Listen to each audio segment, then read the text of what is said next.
In this screencast, we're going to cover crowding out. We'll understand what is crowding out, and then we'll also apply it to the loanable funds and the ADAS model.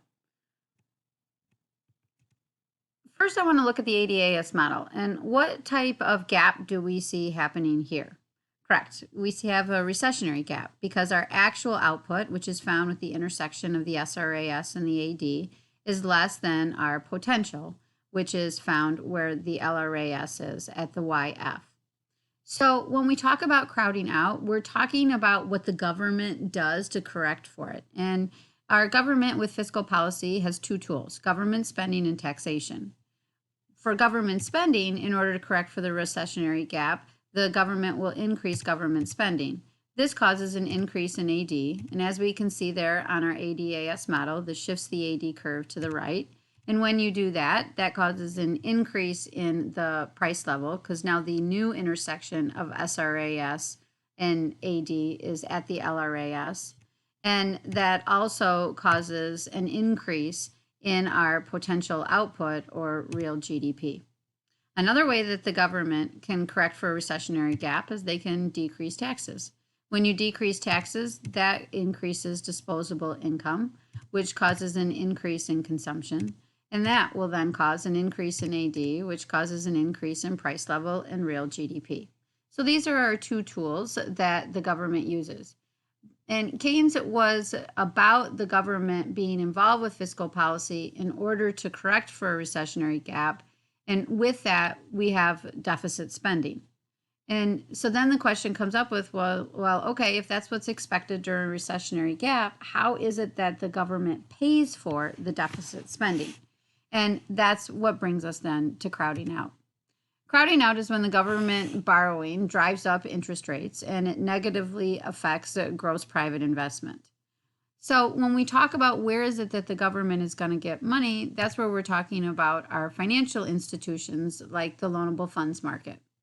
So if the government is going to increase their demand for loanable funds, this will shift the loanable funds curve to the right, and that will cause an increase in the real interest rate, and it will also cause an increase in the quantity of loanable funds. To be honest with you, what we're concentrating on here is the increase in the real interest rate.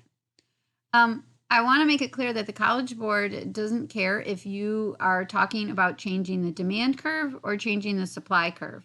It's just as long as you're driving up those interest rates. So another way that you could say it is that when the government borrows, they're decreasing the availability of the supply of loanable funds. So that shifts the supply of loanable funds to the left, and that causes an increase in the real interest rate, and it causes a decrease here in the quantity. So then it gets into, well, what happens then with an increase in the real interest rate with gross private investment? If we go back here to that ADAS model, our government borrowed and they were able to correct for the output gap that you have here. Well, we got to remember, though, that when there's an increase in the real interest rate, that causes a decrease in consumption and investment spending, and that's that gross private investment. Real interest rate, they're really concentrating the College Board on the IG. And so when you have a decrease in gross private investment, that's going to cause a decrease in aggregate demand. And when we look at then what's happening on our ADAS model, the AD2 is now shifting to the AD3 left, and that causes a decrease in the price level, and it also causes a decrease in real GDP. So this kind of now takes us away from our full employment output because we're shifting the AD curve back. You never are going to shift the AD curve all the way back to where it originally started when you're talking about crowding out. Rather, you're just talking about the full outcome that was originally intended with getting from Y1 to YF is going to be reduced because of the increase in the real interest rate from borrowing, which causes a decrease in C and IG, which causes a decrease in AD. So crowding out. When I am thinking about crowding out and where I'm going to see it on tests, For an FRQ, this is really a lot on one graph for a reader to have to grade and make sure that it looks okay. So I think that you're either going to more be needing to explain this or being able to use this on multiple choice questions. So I'm always in the back of my mind thinking about crowding out whenever I see a question about deficit spending.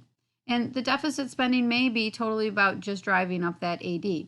But if you see in multiple choice questions that it starts to gravitate towards the real interest rate and what is happening with gross private investment, then you want to apply the crowding out with it. And so when do you deficit spend? When you have a recessionary gap. And so whenever I'm seeing questions about deficit spending and recessionary gap, that's then when I'm in the back of my mind ready for any type of crowding out question. Now, the one thing is that the College Board will sometimes say on multiple choice questions with deficit spending in absence of crowding out. And so when they say that, all we're concentrating on is our original part of increase in government spending, which will shift out the AD to the right, or decrease in taxes, which increases disposable income, which increases consumption, which shifts the aggregate demand curve to the right. So that's when you see those in absence of crowding out, they're not wanting you to apply the decrease in C and IG because of that increase in real interest rate.